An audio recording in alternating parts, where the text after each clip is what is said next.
Alors, pour cette dernière partie de ce symposium sur les sciences de la musique, nous avons l'extrême plaisir d'accueillir Jean-Jacques Natier. Et d'ailleurs, de la part du comité d'organisation, nous vous remercions d'avoir accepté cet exercice difficile de réaliser une synthèse de ces 2 journées très très denses. Alors Jean-Jacques Natier, je vais présenter un petit peu quand même si je me demande si c'est vraiment la peine. Tout le monde le connaît. Alors Jean-Jacques Natier est bien évidemment, tout le monde sait, professeur émérite de l'Université de Montréal. Il est considéré comme un des pionniers de la sémiologie musicale et il milite pour le développement d'une musicologie générale.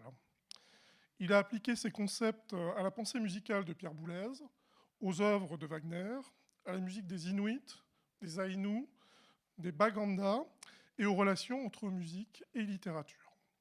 Il a été le directeur général d'une encyclopédie de la musique en 5 volumes publiés chez Actes Sud. Et après analyse et interprétation de la musique et Wagner antisémite, il prépare Fidélité et infidélité dans la mise en scène d'opéra, une synthèse sur la musique des Inuits et un traité de musicologie générale. Alors, bonne fin d'après-midi, mesdames et messieurs. Merci d'être assez courageux pour m'entendre après ces 2 journées d'une intensité vraiment exceptionnelle. Et je voudrais profiter de ce que je me trouve être le dernier à parler pour dire qu'on va, en tout cas, je me peut-être probablement me faire l'interprète de tout le monde pour dire qu'on a participé et assisté à un événement de très très grande qualité, à la fois humaine et scientifique. Bravo pour la logistique qui a été impeccable, et pourquoi pas le dire, les buffets étaient excellents, la disponibilité du café aussi, c'est des choses importantes. Je peux imaginer le travail considérable que ça a été de discuter et de négocier entre les 4 sociétés pour réussir à avoir tout le monde au même moment, dans le même lieu, etc., et de fixer le programme. Et aussi félicitations pour le choix des intervenants, l'intérêt des sujets.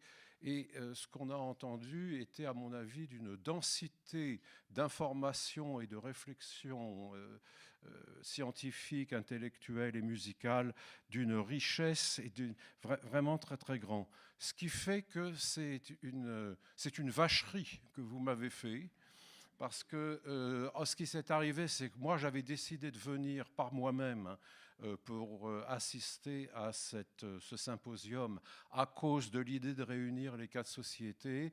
Comme on vient de le dire, je m'apprête à terminer mon traité de musicologie générale. Et on était en plein dans mes préoccupations de voir quelles sont les relations entre ce qui se passe dans les différentes sociétés françaises que je n'ai pas l'occasion de rejoindre puisque j'habite à 5000 km. Donc, votre proposition, je me suis dit, pourquoi pas. Mais je dois dire que hier, dans la journée et hier soir jusqu'à minuit, je m'en suis beaucoup voulu d'avoir accepté parce que c'est un travail extrêmement dangereux que de faire une synthèse. Vais-je y arriver? En tout cas, de faire des remarques, je dirais, l'esprit dans lequel je vais le faire, ce sera pour avancer, pour aller au-delà de l'événement d'hier et d'aujourd'hui. Mais il y a eu 57 interventions disséminées dans les différentes conférences et tables rondes, et je m'excuse par avance auprès des personnes qui auraient le sentiment que je n'ai pas assez tenu compte de ce qu'elles ont fait, mais c'est vraiment impossible. Il aurait fallu que j'ai tous les textes pendant 3 semaines pour réussir à faire une synthèse plus convenable. Alors, je regarde s'il y a un verre d'eau. Bon, ça va, je vais l'arranger. Un des enjeux si j'ai bien compris, un des enjeux de cette rencontre. Attendez, oui, mais ça va. S'il y a un problème, je prendrai de l'eau. Je sens que à cause de l'atmosphère de la pièce, je vais avoir soif de temps en temps. Alors, je crois qu'il y avait une question qui a été sous-jacente mais dans cette rencontre, même si elle n'a pas été énoncée explicitement au début, c'est est-ce qu'il y aurait le lieu de fusionner les 4 sociétés? Je crois que c'est une question latente. Et sinon, probablement, comment et pourquoi les rapprocher? Et pourquoi les rapprocher? Puisque si en fait vous avez souhaité que les 4 sociétés soient dans le même lieu et au même endroit, c'est précisément pour voir quelles seront les passerelles entre ce qu'ont fait chacune de ces fusionnées, chacune de ces sociétés. Alors, il est évidemment, à mon avis, pas question de les fusionner. La seule motivation qu'il pourrait y avoir de la part des autorités, c'est de vouloir financer plus facilement la recherche musicologique en France, ce qui me paraîtrait, je le dis publiquement, une aberration épistémologique et même institutionnelle. Ça ne me paraît pas acceptable. Par contre, si fusion il y avait, je crois qu'il peut y avoir des raisons épistémologiques. Il faudrait que ce soit pour des raisons épistémologiques et méthodologiques, et ça ne me paraît pas le cas. Je crois que l'objectif essentiel auquel on a assisté, c'est de tirer profit des connaissances et des expériences des uns et des autres, au-delà de la spécificité de nos objets d'étude, et qu'il faut, je vais y revenir à la fin de ma présentation, il faut rechercher ce qu'il y a de commun dans les méthodes des uns et des autres. Je pense que c'est ça qui doit primer, qui se sont développés à partir de la spécificité de nos objets. Alors, pourquoi, je referai un bref recul historique, pourquoi y a-t-il des sociétés distinctes? On a eu 2 exemples dans les exposés de hier matin d'autonomisation des sociétés et avec des rappels très clairs dans ce qui s'est passé historiquement. Cécile Davy-Rigaud a parlé avec énormément d'honnêteté, je dirais, du tropisme historien, qu'il y avait eu une sorte de domination du point de vue historien, et jusqu'à une certaine époque. Par exemple, je vois dans le 2e volume de la Somme, publié sur la revue de musicologie, 2e volume, page 584, qu'il y a eu, de la part de la Société française de musicologie, une adhésion limitée aux méthodes d'analyse, même si bien sûr il y a de l'analyse disséminée dans les articles, etc. Une certaine exclusion, je crois, de la musique contemporaine. Et au contraire, par conséquent, il était fatal que l'analyse se développe sous l'influence du structuralisme, comme l'a rappelé Marie-Noëlle Masson. Ce qui peut conduire évidemment ce qui a conduit à créer une société à part. Je crois, c'est tout à fait caractéristique qu'il y ait eu un phénomène absolument analogue aux États-Unis, puisque la Society for Music Theory et la Society for Ethnomusicology se sont créées en réaction contre la domination de l'American Musicological Society. Et je vais dire une très très mauvaise blague, ce qui se disait, ce qui se racontait à cette époque dans ce qui allait devenir ces 2 sociétés, analyse musicale et ethnomusicologie, c'était de parler pour l'AMS de l'American Medieval Society. Hein, voilà. Ça a quand même bien évolué après d'ailleurs. Pour ce qui est de l'ethnomusicologie, François Picard nous a bien montré, je pense que la création de cette société est venue au fond de ce qu'il y a eu une masse critique de grands chercheurs, de grands musicologues. Je retiens les noms de Scheffner, de Brailoiu et de Rouget, qui ont fait qu'à un moment donné, il y a eu un regroupement aux fins de travail scientifique et qui fait que l'on est passé les ethnomusicologues ont pu passer des musées vers les sociétés, vers les universités. Est-ce qu'il faudrait chercher à regrouper ce qui avait été légitime de distinguer? Eh bien non. Parce qu'évidemment, je vais y revenir, il y a des spécificités aussi bien dans l'objet que dans les méthodes qui légitiment qu'il y ait ce que Thomas Kuhn appelait la science normale, qui continue à se développer du point de vue de l'analyse musicale, de l'ethnomusicologie ou de l'histoire de la musique. Et comme disait le professeur Chua, il faut to be global and local at the same time. Et par local, il s'agit, je crois, aussi bien de ce qui se fait à un endroit particulier de la planète, mais aussi des objets distincts et des méthodes spécifiques propres à nos sociétés. Et ce qu'il faut, c'est établir, là je paraphrase son propos, les relations entre les composantes du global. Et j'ai bien aimé dans son exposé, dans sa conférence, tout le monde, je pense, l'a trouvée brillante, ce qu'il appelle les open borders, les frontières ouvertes. Oui, il y a des frontières qui distinguent les activités, on en a eu la démonstration pendant 2 jours, mais il faut que ces frontières soient ouvertes. Alors, c'est cela, la musicologie, comme il dit, includes everything. Music is a study of music in all the different ways it can be studied. Ce qui, évidemment, va poser la question de savoir qu'est-ce qu'on fait avec ça. Un petit instant. Alors, si j'avais un regret à exprimer, et ces regrets, je voudrais que vous ne les interprétiez pas comme une critique du travail qui a été fait par tous ceux et celles qui ont organisé ce colloque, mais plutôt en prévision de l'avenir. Il y a certains objets et certaines méthodes qui n'ont pas été présentes dans ce symposium. Donc on a bien eu la distinction entre la musique occidentale, les musiques de tradition orale et la musique électroacoustique. Je crois qu'au niveau des objets, il y a eu un manque assez grave. C'est, disons, l'étude de la musique pop, de la musique populaire. Et la société, alors elle a été présente, je dirais de façon ponctuelle, par la chanson analysée par Andreatta, et par un exemple également donné par Claude Abromont dans la présentation de son projet de précis d'analyse musicale.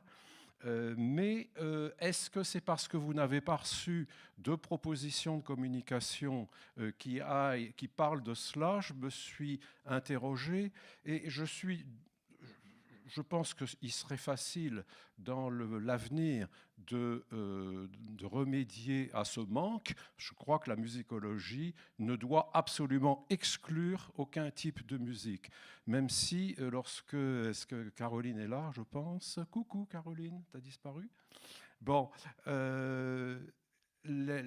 coucou, là-haut. Lorsque nous avons voulu créer un enseignement de musique pop à Montréal, ça n'a pas été facile parce qu'il y avait des profs de composition, des profs de piano qui étaient absolument scandalisés qu'on veuille consacrer de l'argent et investir dans un enseignement sur ces musiques, ce qui est quand même un petit peu fort statistiquement et démographiquement quand on sait la place que ce genre de musique occupe dans la culture musicale at large. Donc il faut absolument que ce soit un objectif d'étude. Et heureusement, on avait réussi à passer par-dessus ce front d'opposition et on était allé chercher ce qui était à l'époque probablement un des 2 ou 3 meilleurs spécialistes de la musique pop, qui était Philippe Tag.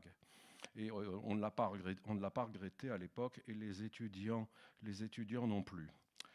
Il n'y a d'ailleurs pas, on a parlé tout à l'heure des sociétés qui n'existent pas, il n'y a pas d'équivalent en France, à ma connaissance, de l'équivalent de la Society for the Study of Popular Music.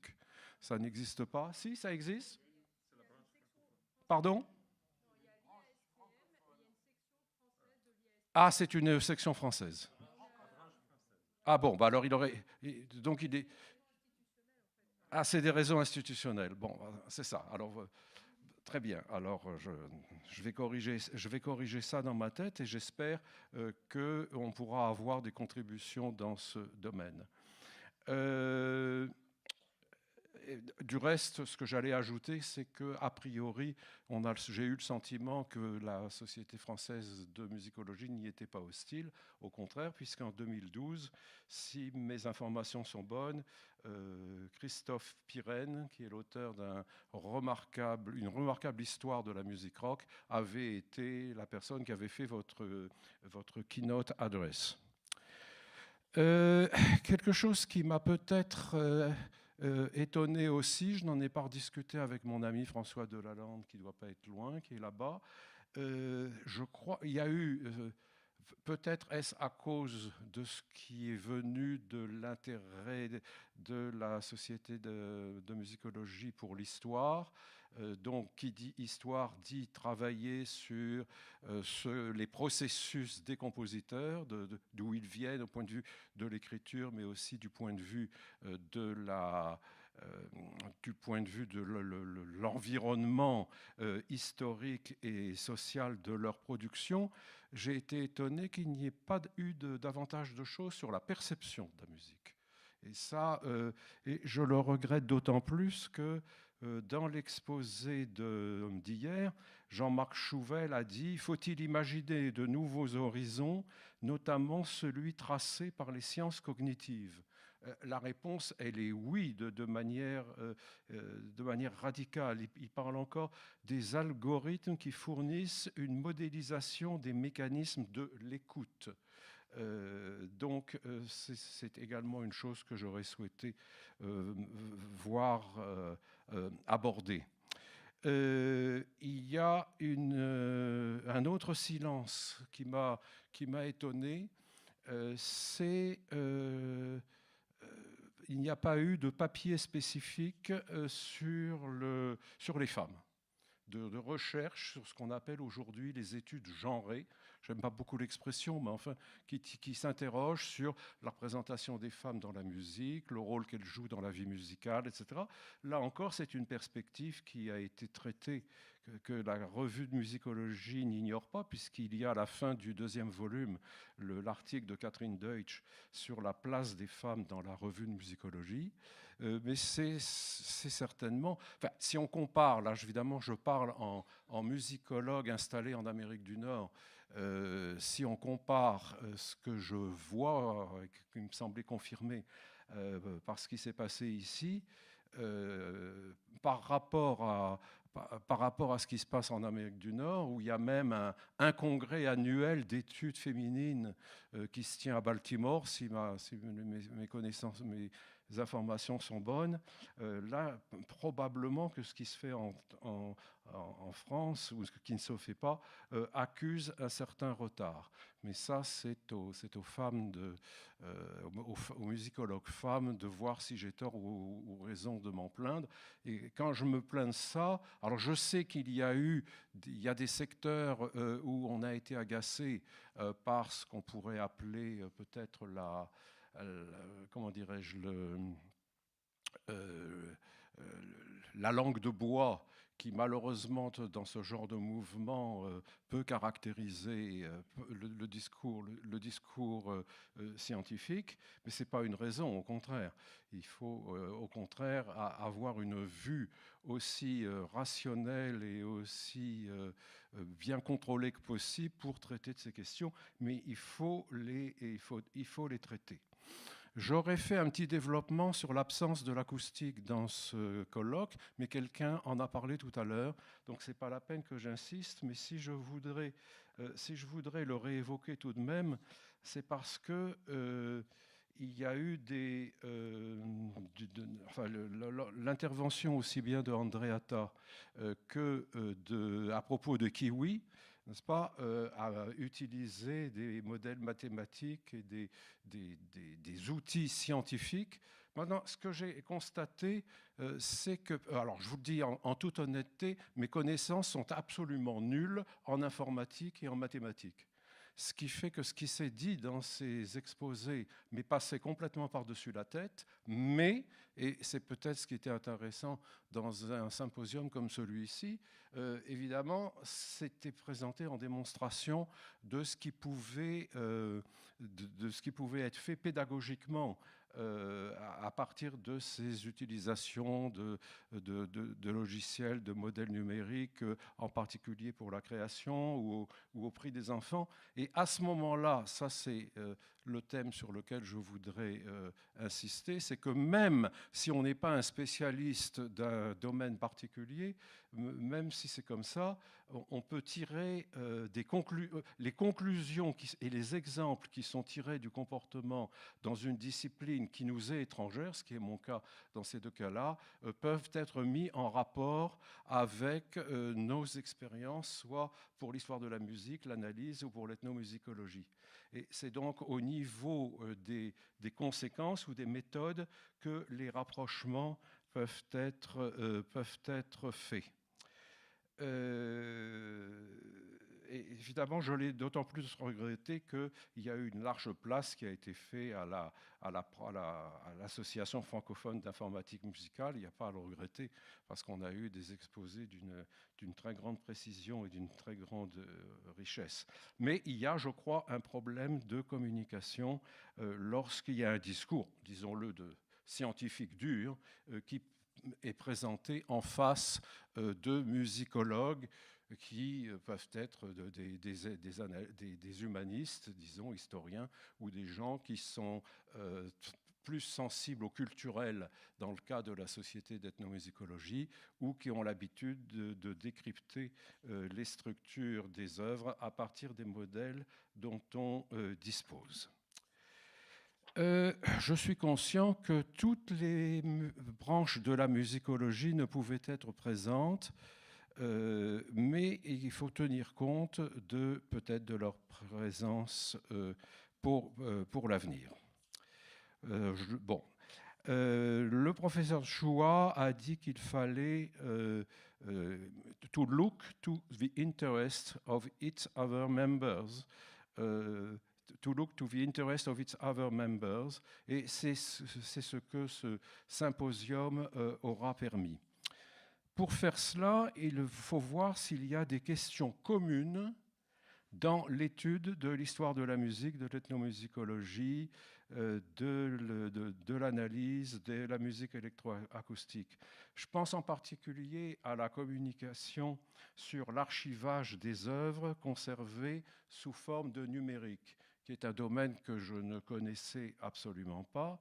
Mais ce qui m'a frappé dans la communication de Bonardi, Le Monton, Potier et Varnier, c'est que leur problème est absolument analogue à celui de la conservation et du défrichage des œuvres conservées sur papier.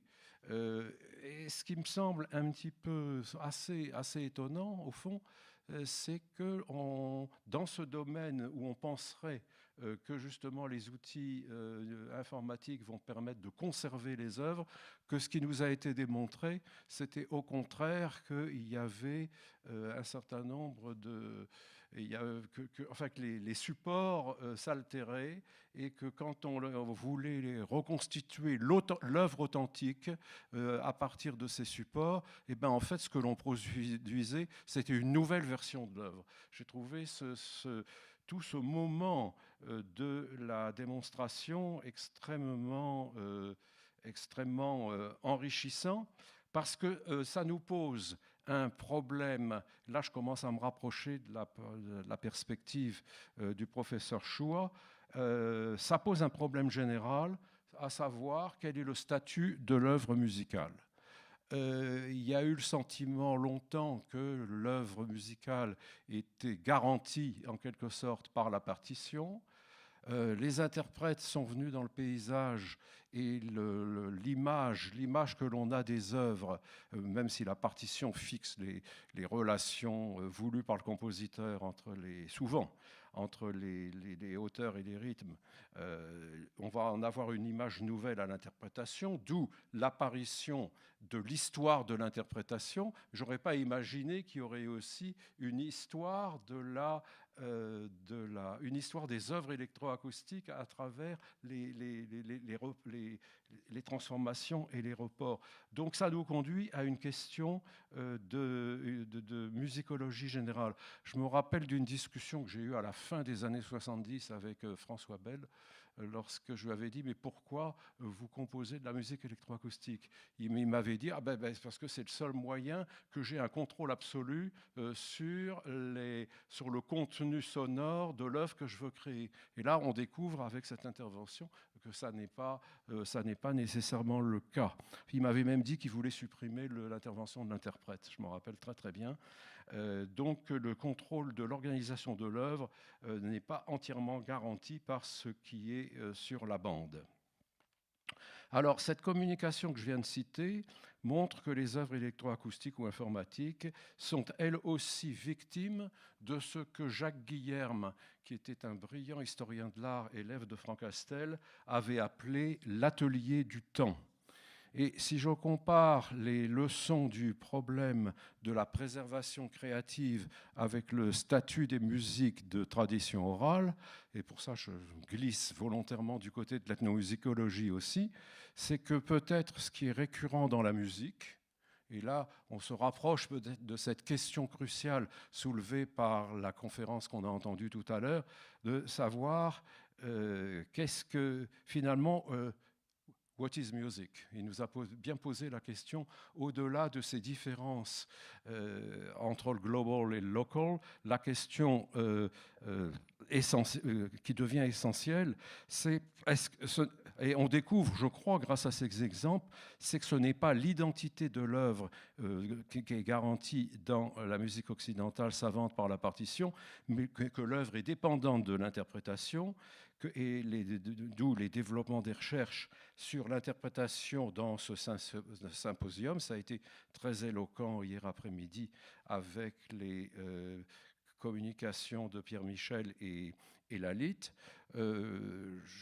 Et dans les musiques de tradition orale, ça les collègues ethnomusicologues le savent bien aussi, ce sur quoi quelqu'un comme Brailoiu avait énormément insisté, il avait emprunté le terme de la musicologie allemande, de montrer que dans la tradition orale, ce que l'on a, c'est le Variationstrieb, la pulsion de variation. Et on en a eu de très beaux exemples, je pense, dans ce que l'on a entendu à propos des musiques du Laos et de Mongolie. Alors, quelle conclusion tirer de ce genre de choses? Une leçon je dirais presque une leçon pour la vie, au-delà de ce qui concerne la musicologie. Une leçon pour la vie, c'est-à-dire que dans la vie, il n'y a jamais rien de définitif. C'est-à-dire, au fond, que nous sommes confrontés dans nos recherches à des changements qui, quelquefois, ne sont pas clairs, qui ne sont pas évidents, mais qu'il s'agit d'être alerté là-dessus et d'en rendre compte. Il faut que les musicologies puissent en rendre compte. Il faut se donner des cadres pour que les leçons de chacune de nos disciplines puissent tirer profit des autres disciplines. Une raison de plus pour ne pas fusionner nos sociétés, mais faire que l'enseignement musicologique que nous dispensons témoigne la nécessité pour les étudiants de prendre conscience de cette porosité, c'est un terme que le professeur Chua a également utilisé, la porosité qu'il y a entre les sociétés. Un autre bel exemple que nous avons entendu, c'est un autre exemple de cette parenté qu'il y aurait, de mon point de vue, entre, par exemple, la musicologie historique et l'ethnomusicologie. Il y a un parallélisme certain, je crois, entre les recherches philosophiques de l'histoire de la musique du point de vue historique et les techniques de terrain en ethno. Évidemment, aller en bibliothèque, gratter les manuscrits, ce n'est pas la même chose que de faire du terrain. Mais par contre, les exigences d'interprétation critique que l'on doit avoir vis-à-vis des manuscrits ou vis-à-vis des propos des informateurs que nous recueillons sur le terrain soulèvent des questions épistémologiques et méthodologiques identiques ou analogues. Et je pense qu'il est passionnant de faire prendre conscience aux étudiants dans un enseignement qu'entre des choses aussi différentes que l'édition de manuscrits et la recherche sur le terrain, il peut y avoir des analogies qui vont déclencher, qui doivent susciter de mêmes attitudes scientifiques. Alors, le professeur Chua nous disait que les visions globales auxquelles on parviendrait sont trop fluides, et j'ai eu le sentiment qu'il était un petit peu... il dit, bon, on a ces différentes manières d'étudier la musique, mais je l'ai senti très réticent vis-à-vis... au fond, ce qu'il nous faudrait, c'est une foundation, vraiment mettre le doigt sur le fondement derrière nos études, et que cela lui paraissait difficile dans l'état actuel des choses. Je dois dire que de ce point de vue, je suis peut-être plus optimiste que lui. Je fais une liste courte, j'ai improvisé ça tout à l'heure, il faudrait que j'en fasse un inventaire systématique, je vais d'ailleurs le faire dans les semaines et les mois qui viennent. Par exemple, si on procède à des classifications, je crois que le concept de classification, la pratique des taxonomies, aussi bien, par exemple, des polyphonies dans la musique occidentale savante, dite savante, ou dans les musiques de tradition orale, peuvent nous conduire à faire des comparaisons extrêmement fructueuses sur ce qui se trouve dans tel ou tel domaine. À la toute fin, dans l'exposé, les discussions d'aujourd'hui, la question des universaux a été ressoulevée. Et j'en ai été profondément satisfait, parce que même s'il y a bien des aspects dans chacune des cultures musicales ou à des moments de l'histoire qui ne sont pas universels, par contre, il y a bel et bien des universaux de la musique, et c'est certainement quelque chose auquel il faut revenir. Ça a été très discuté et même contesté, notamment en ethnomusicologie, parce qu'on croyait que la recherche des universaux on pensait qu'elle allait mettre à mal la spécificité culturelle de chacune des sociétés qu'on étudiait, alors qu'en fait, une fois que ces universaux sont établis ou on met le doigt dessus, eh bien, on a même le moyen de voir de manière plus spécifique comment fonctionne la culture de ces sociétés. Le troisième chose qui me venait à l'esprit, c'est que, par exemple, ce concept que je crois si important dans certaines pratiques de l'analyse musicale, qu'il s'agisse de Ruvé, mais qu'il s'agisse aussi de Lerdahl et Jakendorf, dans une certaine mesure de Schenker, etc., c'est cette exigence des modèles d'analyse structuraux d'expliciter les démarches par lesquelles on passe de ce que l'on observe au discours que nous produisons. Et ce discours que nous produisons, là, il y a quelque chose aussi d'absolument analogue dans la démarche de l'analyse de l'histoire ou de l'ethnomusicologie. C'est le concept que je mettrais de l'avant, c'est le concept d'intrigue. Le concept d'intrigue est un concept qui a été proposé par Paul Veyne dans son livre qui s'appelle « Comment on écrit l'histoire ». En disant qu'est-ce que fait l'historien? Eh bien, c'est de reconstruire une histoire, une intrigue, pour essayer de s'expliquer ce qui s'est passé dans l'histoire. Mais quand on fait de l'analyse musicale ou quand on fait l'explication culturelle d'un corpus dans la tradition